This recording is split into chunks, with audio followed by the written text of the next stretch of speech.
আজ থেকে ১৪০০ বছর আগে আরবের তপ্ত বালুচরে দাঁড়িয়ে মানবতার শ্রেষ্ঠ শিক্ষক হজরত মুহাম্মদ সাল্লাল্লাহু আলাইহি ওয়াসাল্লাম আগামীর পৃথিবীর বর্ণনা দিয়েছিলেন। তখন আধুনিক ভূরাজনীতি বা জলবায়ু পরিবর্তনের কোনো অস্তিত্ব ছিল না। কিন্তু আজ ২০২৬ সালে সব বদলে গেছে। আজ ২০২৬ সালে দাঁড়িয়ে মধ্যপ্রাচ্যের মানচিত্রে যে নাটকীয় পরিবর্তনগুলো ঘটছে তা কেবল কাকতালীয় ঘটনা নয়। মধ্যপ্রাচ্য, যাকে বলা হয় পৃথিবীর হৃৎপিণ্ড, সেই হৃৎপিণ্ডের ধরফড়ানি আজ বিশ্ববাসীকে ভয়ঙ্কর বার্তা দিচ্ছে।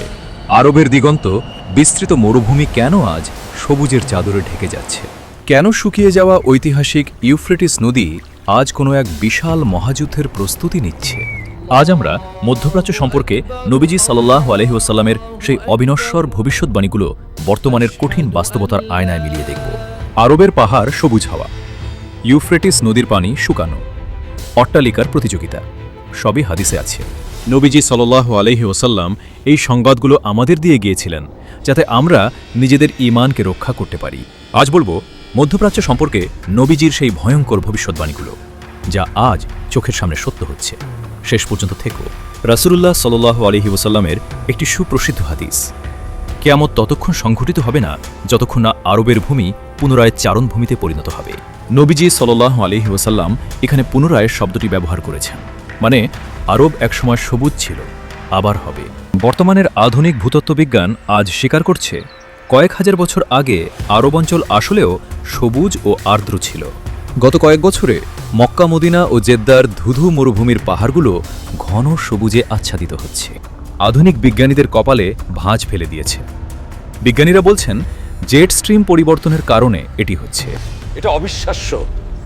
আরবের এই পাহাড়গুলো হঠাৎ সবুজ হয়ে যাচ্ছে। বিজ্ঞানের কাছে এখনো পুরো ব্যাখ্যা নেই।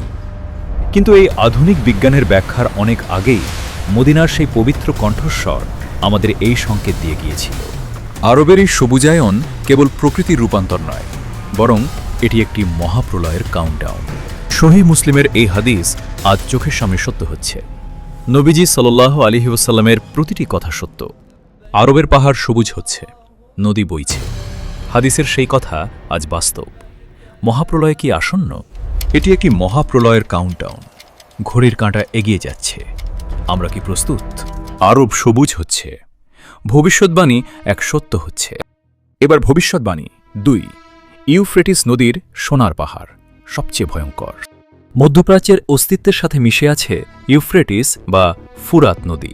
নবীজি সাল্লাল্লাহু আলাইহি ওয়াসাল্লাম অত্যন্ত স্পষ্টভাবে সতর্ক করেছিলেন, অচিরেই ফুরাত নদী শুকিয়ে যাবে এবং সেখান থেকে সোনার একটি পাহাড় উন্মোচিত হবে। যারা সেখানে উপস্থিত থাকবে তারা যেন সেই সোনা থেকে কিছুই গ্রহণ না করে।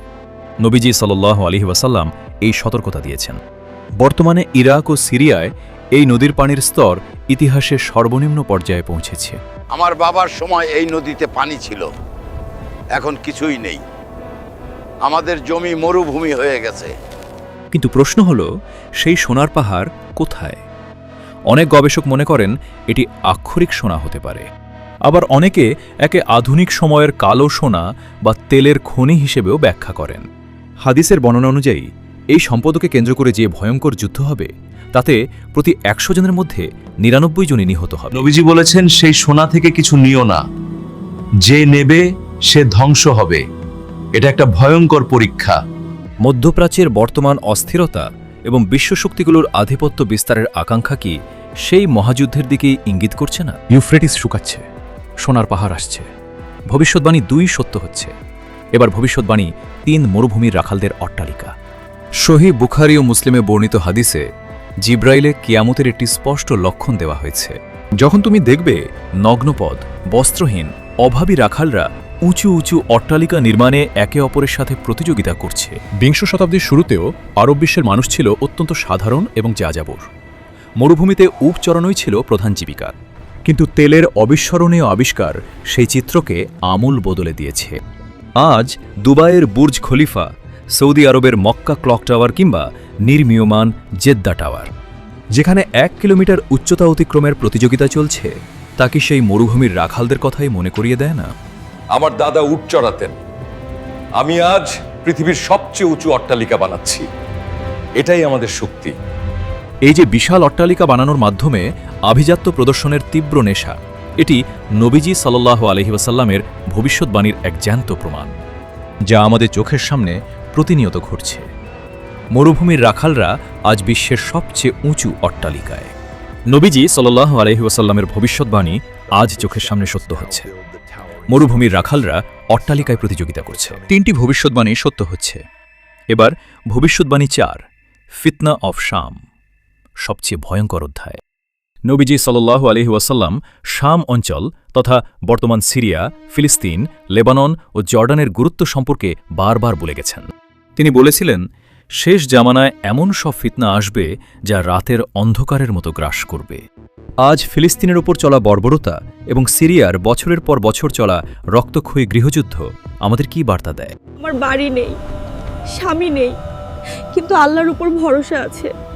নবীজি বলেছিলেন এই সময় আসবে। নবীজি সাল্লাল্লাহু আলাইহি ওয়াসাল্লাম বলেছিলেন, যখন শামে ফিতনা শুরু হবে তখন তার কোনো শেষ থাকবে না। আজ বিশ্ব রাজনীতির দিকে তাকালে দেখা যায় বিশ্বের সব পরাশক্তি এই একটি অঞ্চলেই তাদের রণকৌশল প্রয়োগ করছে। শামের পরিস্থিতি নিয়ন্ত্রণের বাইরে চলে যাচ্ছে। প্রতিটি পরাশক্তি এখানে আছে। এটা মালহামাতুল কুবরার আগের পরিবেশ। আরবের রাজতন্ত্রে পরিবর্তন এবং ইয়েমেনের অস্থিরতাও কিন্তু এই ভবিষ্যৎবাণীগুলোরই এক একটি অংশ। এটি কি সেই মালহামাতুল কুবরা বা মহাযুদ্ধের আগের শান্ত পরিবেশ? ফিতনা শুরু হয়েছে। নবীজি সাল্লাল্লাহু আলাইহি ওয়াসাল্লাম বলেছিলেন এর কোনো শেষ থাকবে না। আজ সেটাই দেখছি। শামের ফিতনা চলছে। ভবিষ্যৎবাণী 4 সত্য। এবার সবচেয়ে রহস্যময় ভবিষ্যৎবাণী হেজাজের অগ্নিশিখা। নবীজি সাল্লাল্লাহু আলাইহি ওয়াসাল্লাম বলেছিলেন, কিয়ামতের আগে হেজাজ বা মদিনার ভূমি থেকে এমন এক বিশাল আগুন বের হবে যা সিরিয়ার উটগুলোর গলা পর্যন্ত আলোকিত করে দেবে। এত বিশাল আগুন! 1256 সালে ইতিহাসে এমন একটি আগুনের ঘটনা ঘটলেও অনেক আলেম মনে করেন শেষ জামানায় আরও ভয়াবহ হবে। মধ্যপ্রাচ্যের মাটির নিচে যে পরিমাণ উত্তপ্ত খনিজ এবং আগ্নেয়গিরির শিলা রয়েছে তা যে কোনো সময় জেগে উঠতে পারে। প্রকৃতির এই প্রতিশোধমূলক আচরণ মধ্যপ্রাচ্যকে এক ভয়ঙ্কর পরিণতির দিকে নিয়ে যাবে। হেজাজের মাটির নিচে আগুন ঘুমিয়ে আছে। কখন জেগে উঠবে কেউ জানে না। ইয়া আল্লাহ, এ কি? পাহাড় থেকে আগুন বের হচ্ছে, সিরিয়া পর্যন্ত আলো যাচ্ছে। কিয়ামত কি এসে গেল? নবীজি সাল্লাল্লাহু আলাইহি ওয়াসাল্লামের ভবিষ্যৎবাণী। হেজাজের আগুন, সিরিয়া পর্যন্ত আলো। সেই দিন কি আসন্ন? 5টি ভবিষ্যৎবাণী সবই সত্য হচ্ছে। আমাদের কি করা উচিত? এখনই বলছি। এই দীর্ঘ আলোচনায় আমরা যা দেখলাম তা কেবল কোনো ভয়ের গল্প নয়, বরং এটি ইতিহাসের সেই অমোঘ সত্য যা সময়ের আগেই আমাদের জানিয়ে দেওয়া হয়েছে।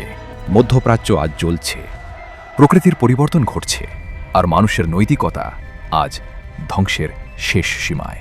নবীজি সাল্লাল্লাহু আলাইহি ওয়াসাল্লাম এই সংবাদগুলো আমাদের দিয়ে গিয়েছিলেন যাতে আমরা নিজেদের ঈমানকে রক্ষা করতে পারি।